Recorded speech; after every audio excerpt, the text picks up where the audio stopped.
When did commitment become such a dirty word? I had a conversation with someone last week, and every time she said commitment, she's like, oh, I need to make a commitment. I have to commit to that.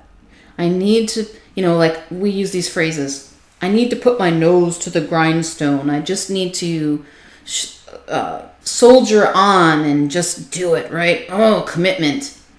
And I think sometimes we really think about commitments that way. A commitment is what? It does something inside of us. I did a split test once. And if you don't know what a split test is, let me explain real quickly. So when we have a page like a sales page or a landing page, and maybe it has a headline and it has an offer, it has a video. And so I want to test out a change in this page. So I have an A version of the page, and let's say version A has this one headline. How to get everything you want in life, right? And I create a B version of the page with a different headline. Everything else on the page is the same. And this one says, how to get everything you want in life in only 30 days. Okay, I'm going to use a really cheesy marketing example. So a split test is, and there are lots of easy ways to do this with technology these days. Half of the people see version A and half of the people see version B. And then I can compare the two to see which headline got more people to take action, right? That's a split test. So one of the things that I decided to split test was the word, I said, I'm serious about my business and I want this product, versus I'm committed to my business and I want this product. And which do you think got more people to take action? Did you think about that for a second? Well, I'll tell you. Version A got more people to take action. I don't remember what the difference was, but people seem to be turned off by the word commit, because a commitment is a serious thing. And there's a good reason for this, right? If you've ever read the book called Influence, The Psychology of Persuasion by Robert Cialdini, highly recommend it. I've read this several times. It is like the marketer's Bible, but it's also great if you want to understand what influences you, even unconscious influences, especially those, right? In marketing and in life. So it talks about something called commitment and consistency. And this is one of the principles of influence that's hardwired into us. It's an evolutionary thing. It's an old survival tactic. And that is that if we commit to something, our brains feel an unconscious pressure to be consistent with that belief. So for example, if I say to you, and especially if I write it down, I commit to saying thank you to, I commit to saying thank you every time somebody does something nice to me. I write that down. Now, my brain is going to tell me, Stephanie, you're committed. You have to follow through.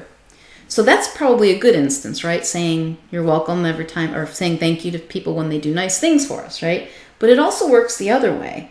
If you've ever joined an organization, and you've demonstrated commitment by joining a group, right? Or maybe you took a role, you became president of a group that you weren't so happy about being president of. Guilty, right? After a while. Well, by demonstrating that commitment, there's a pressure in your brain to continue doing it. And there are good reasons for this, because consistent behavior and commitment to our tribe kept us safe, right? You can read about this in Influence, The Psychology of Persuasion. And so there's a good reason to take that word commitment kind of seriously. But does it have to be so serious? I mean, when we get married, are we thinking about the ball and chain thing? Because there's actually a joyous side of commitment. What if commitment could be a gift? What if it could be an adventure? I like doing, I've mentioned before, I like these 40-day practices, but maybe that's too big of a commitment for you. Maybe it could be 7 days. See what happens when you commit, because when you can get yourself to commit to something, it's something that goes deeper. It's on a soul level. It's incredibly powerful. I commit to showing up powerfully in every area of my life. When I say that, like, holy cow, that's a big commitment. That means a lot. That's a big thing. And I don't even know what that means. So I have to ask myself that question: what does showing up powerfully look like here? What does showing up powerfully look like on the phone with my family? What does it look like in a conversation? What does it look like when I'm hanging out with my husband? But for me, that commitment is a joy. And I believe that it can be. And I believe it can be for you too. So instead of beating yourself up about, oh, I know I should eat better, I should commit to losing weight, I should commit to my partner, I should commit to working harder at my job, I should commit to my family. What would that look like if it was a joy? How could you make that a happy thing to do? How could you make it playful even? What would that look like? Because if you could do that, wouldn't you want to commit? I think you just might.